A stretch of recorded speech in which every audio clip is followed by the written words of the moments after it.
Adventure Island 3, continuing on into World 4, next area 4-1, interestingly. Alright, here we go. This first one has some of that tricky platforming, tricky jumping that I'm not as strong with in this game as you can, I'm sure, already imagine. The most interesting in these levels is that the physics does change with the different buddies you get. So that makes it an advantage in certain levels when you need to make bigger and better jumps. But kind of hurts your planning when you're going through other levels. And the buddies have a little bit more slippery ground physics. When they grab the ground, it's almost like they're on ice. When they're not, makes it even a little bit more tricky. So I almost slipped off that cloud. But we're going to make it out of the Coastal Clash okay. We're going to make it. Alright. Oak Forest, again. This level, like most of these Oak Forest levels, is about anticipation, memorizing, knowing when foxes are going to come. And I lost my red buddy there right away. That was unplanned, I have to say. This next egg has one of those life-sucking eggplant things in it, so we gotta skip that one. Just gotta know when those foxes are gonna come, otherwise things are pretty straightforward in this level. I'm still exploring a little bit for some secret eggs, because I noticed it looks like there is a skip somewhere in this world. So I see a cloud level that we won't actually get to, but there must be one somewhere. So these crows, second crow has an egg. You got just one well-timed jump to pick him up. Got the blue buddy. And let's see if I can hold on to the blue buddy, knowing when our fox friends are coming. And this last part of the stage, there's several foxes in quick succession here. There we go. And we have an egg. The end of the level is just up ahead there, so once we finish the surf bonus stage, which is the same as every other surf bonus stage that we've had. So if I can execute well, I'll get another diamond here, if I get all the fruits. I've had a lot of practice on these surfing stages since my just about the first day I got this game, Christmas time, when I was a kid. I've been practicing that surf level. Here we go. So I'll get my perfect score and my diamonds. We'll need a diamond for the pyramid level coming up.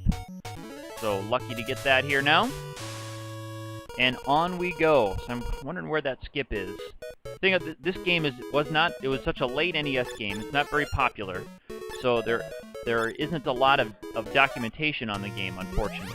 There's not a lot of real thorough guides with level-by-level breakdowns. Oh, I should have brought the other weapon in. I forgot what was in that egg. When you get some of those eggs that have a weapon in them, or are supposed to have a weapon in them, if you already have that weapon, it doesn't give you a bonus weapon, it gives you points. It gives you the flower, which is just 1,000 points or something bonus, which is not all that handy. This is a quick desert level.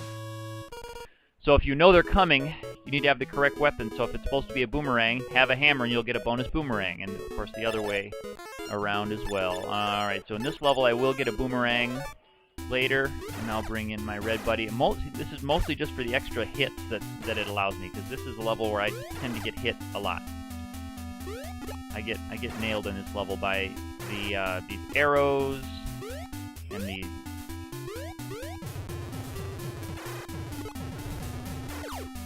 There we go. The rocks, the spikes. Got to really time things carefully. I get a little bit of a skip here. If I can get to it. There we go. There's a little bit of a level skip. Lets me get through some of the more dangerous areas. And if I avoid getting hit by that rock, that weird cave lobster things that are in this game, here we go. The level skip I only recently remembered watching. So one of the resources I do have are the tool-assisted speed runs that people do of this game. So there aren't. I haven't found a live speed run of this one of a human player, but the tool-assisted ones where they have the computer emulators they programmed to play through the game at super high speed, doing tricks that are impossible for humans to do. This is a very, very short water level going into the final boss stage.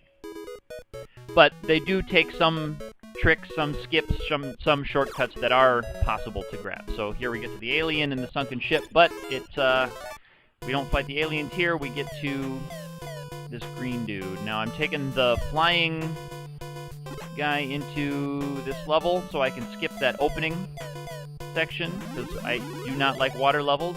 In most games I don't like water levels, I'm not very good at them, so I get a big skip, and then I get the bonus plesiosaur dude.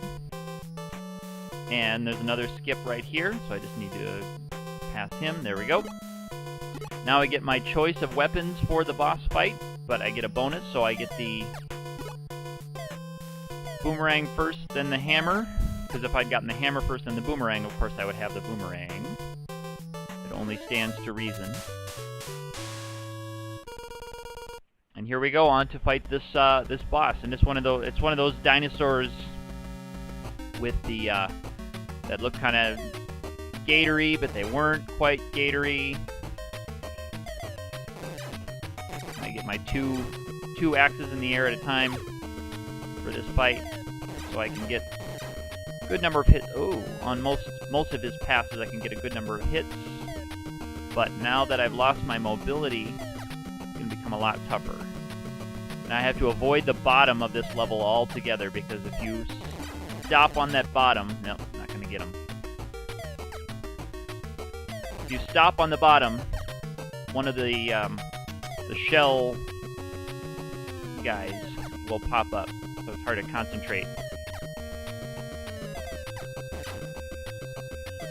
Once we finish the boss, I'll be able to talk for just a second, if I can finish him on this. If I die, we may have a lot more time to talk about this boss. There we go. Whew. So that's it for World 4. Next week we'll go on